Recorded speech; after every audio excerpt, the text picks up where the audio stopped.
Sit back and take a ride. Pink panties coming to your life. Sisters coming to your life. Come, catch a vibe. Let's ride. Come on, let's ride. Yeah. Sisters, we the family. Love, Crystal and TT. Yeah. Fallon, that's me. Come, catch a vibe. Let's ride. Alright. Yeah. Come on, let's ride. I'm Fallon. I'm Crystal. I'm Christina. And we're Pink Panties. Today on our show, we have a very special guest, our cousin, Chris. We're just talking about life and some possible, childhood trauma and growing up the way that we did and how it impacts you as an adult. Let's get into it. My grandma accepted this shit, but she didn't accept this shit, basically. Right. So, if my daddy seen Right. how he treated his mama, Mm-hmm. and she accepted his fucking around, Right. because he paying the bills. Right. So, my mama, and I still don't be getting this. Like in my head, I'd be like, Mom, like you brought more than like 75% to the table. So how did you accept this shit? Right. But usually that's how it is. That's how things start when it comes to generations. It's like abuse. If you see your mom or your dad get abused, it's because they most likely saw their mom or dad get abused. And it's generations, and until somebody breaks that generational curse, it's going to continue. Right. So you recognizing that... That's how it starts to break. Yeah, that it starts to break. You recognizing all the things that you know was not right. And that's when me and my brother get into it. He'd be like, well, you wasn't here when my dad passed away. That's still my daddy, though. Right. Things still impacted you. Yeah. Right. But he's not trying to hear that. It's like, you could have been here helping me, trying to get him. He was too far gone. Like, I don't want to say it like that, but it is what it is. And then my brother, like, if anybody should feel any impact, I feel like it's my mama. Because she was with him for 30 years. So it's like, how you going to try to turn your back on our mama and me because we have two different aspects? If anybody should feel some type of way, it should be our mama, not you. Right. And you still living like it's 2010. No, motherfucker, it's 2021. Pick yourself up, pat yourself on the back for waking up, and go about yourself. Shit. Right. Don't be stuck in that place. Yeah. And he's still stuck. Like, me and my brother always have an argument at least once a month about this shit. And my mom be like, leave it alone. I'd be like, no, I can't leave it alone. Because for real, and I hate to say it like this, if my mama wasn't part of our life, we would have probably been like a Pookie or a Mike, for real. Mm-hmm. And I realize that now, like, for real, like, if my mama wouldn't have got us to the suburbs of Chicago, then moved us to Michigan, and then got us down here, we would have been fucked up. Mm-hmm. Being with my daddy. You until he realizes it himself and wants to get help himself, it's not going to change. Yeah. So you can talk to him until he blue in the face, but it ain't going to change. I don't want to treat a woman like how my dad treated you. But I step on women's necks. I do. Like, I really do. And that's my downfall. And I'm trying to work on it, but it'd be hard. It'd be hard. I'd be like, bitches, you really for me? Excuse my language. Like, bitches, you really for me? Have you thought about going to therapy, though? I went to therapy, cuz. And what happened? Like, you stopped? Because you say you went. Right. I stopped going. And I still talk to her. I still talk to her, like, over the phone. And still have visits because I got insurance and shit. But it's one of them things, like, my therapist always tells me, like, until you are ready to fix Christopher and change Christopher's outlook on how your daddy treated your mama and stop thinking like everybody's a Tammy her real name is Tamara, but she goes by Tammy. And I'm like, but like shit, my uncles and that I grew up around and my daddy, all I seen my whole life is them dogging out mistreating women. Mm-hmm. Yeah. So it's like, I gotta break the generational curse. And my therapist be like, you have to want to change that. Why are you putting your woman through all that bullshit at the beginning? Right. The bullshit's supposed to come towards the end, not the beginning. The loving and everything is supposed to be at the beginning. And I'm like, I hear you, but shit, I took care of a kid for 8 years with a bitch and shit, got a DNA test and shit, found out the baby wasn't mine. So that hurt me, and I went through therapy for that. And like, me and my brothers arguing about that, because it's like, you got a DNA test on Josh, who's biologically my nephew, but you ain't gonna get a DNA test on your newborn and sign your newborn DNA test? Like, make this shit make sense. Like, he got our last name, but you ain't gonna get a DNA test? You But know, Josh, it's also about the people who you surround yourself with.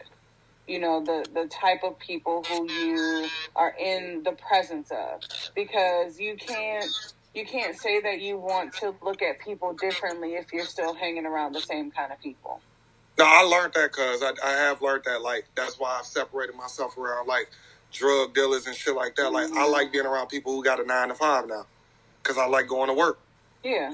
Like, I don't even like being in the streets. Like, I like going to the hood in the daytime. Don't put me in the hood at nighttime. But I shouldn't have I don't even like going to the hood no more at all. Like, y'all said y'all don't even like going to the... No, not at all. I ain't gonna lie. You ain't gonna get no motherfucking greens and motherfucking chicken like that. I'm just saying, like, for real. I make it my own. I feel you, but sometimes I don't even want to cook, so I'm gonna take that extra 15 minutes to go to the hood in Evansville. You know what I'm saying? I get where you coming from, cuz I do. Because the hood do bring out, like, like a part of your brain and a part of your animosity that nobody should see at all. Yeah. Because you got to act like a gorilla for real. Yeah, because it's about survival. Yeah. Mm-hmm.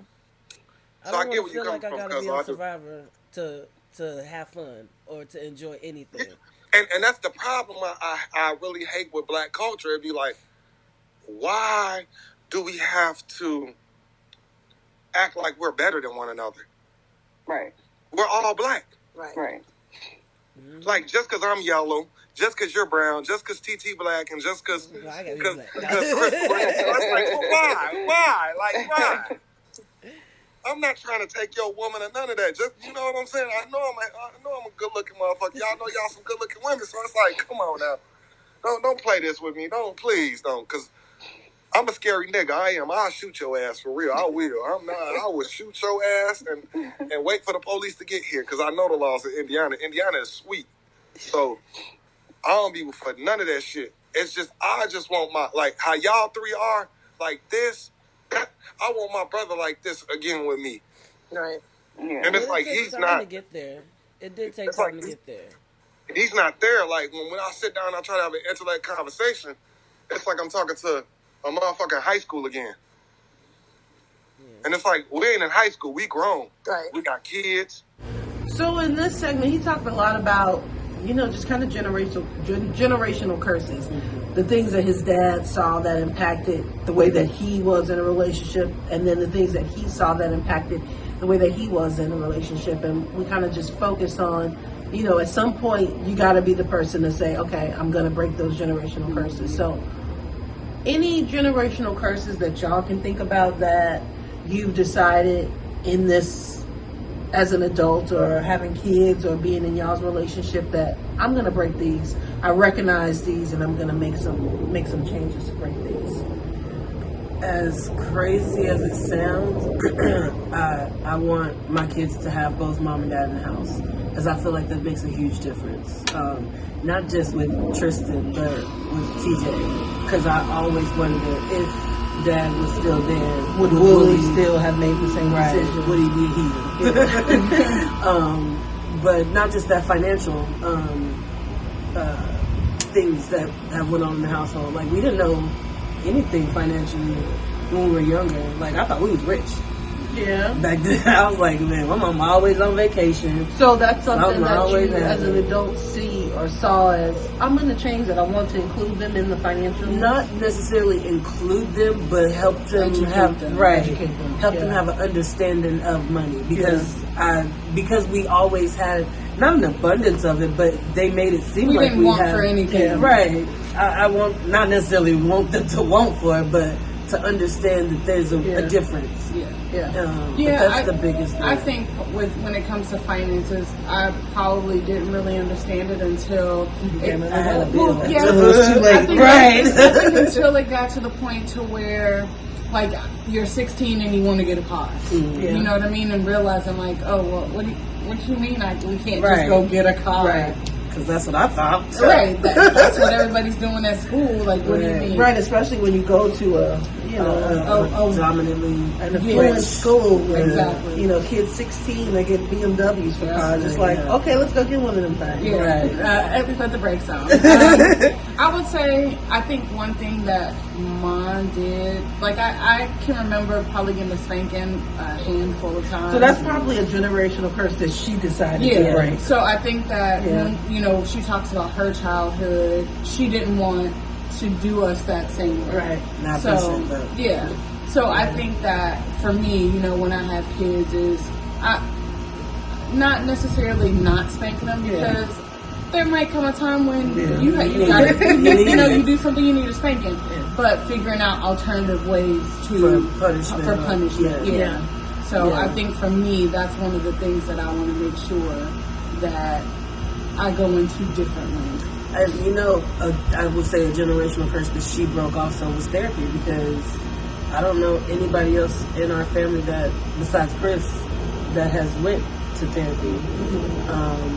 And I think of that because I've been in therapy for a while, but that's definitely something I'm open to talk to my kids about. So, I think definitely the financial literacy. I talk to the boys now about, the moves that they can make right now, being 21 and 20 years old, how by the time you get my age, if you start these habits, you'll be in a much better position than I am. So even something I'm going to instill further in Marley and make sure that, my finances are right, get her started with savings and investments at this young age. That way, once she turns 18, she can see, how this money has grown and, okay, this is where it's at. So definitely the financial part, because that wasn't something that we talked about, that we was educated on, that I found out later in life as well.